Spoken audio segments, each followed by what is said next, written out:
Well, thousands of people here in Lehigh Acres rely on wells, but those wells have been drying up now for years. The county finally taking a move to address the problem, but don't expect results overnight. So we're concerned about the wells going dry. Residents here in Lehigh Acres have been telling me for years that they've been dealing with dry wells. It's a big problem. It's a big concern for many people out here in Lehigh.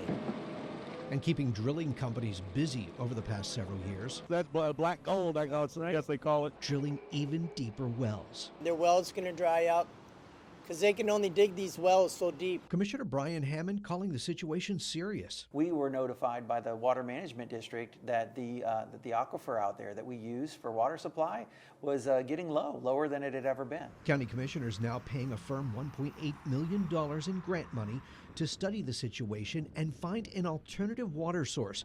It includes drilling 3 test wells. Once it is completed, then obviously we'll have a game plan to go to work to try and find alternative sources of water out there in Lehigh Acres. As more development requires more water. Everywhere you turn, there's all new construction. And residents like Michael Yeager believe that the problem could have been avoided. They should have become a city through Lee County, and all the funding would have went to them because they would have been a city. An idea that Hammond calls a real possibility. I do think there's going to be a day where Lehigh Acres, because of the amount of people who live there and how dense the population is, could see public utilities. And in fact, I think it might be the best approach going forward. Now, while there is movement, don't expect things to happen immediately. This study alone is going to take more than a year. In fact, 18 months to complete.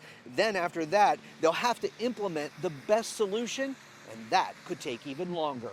In Lehigh Acres, Dave Elias, NBC2.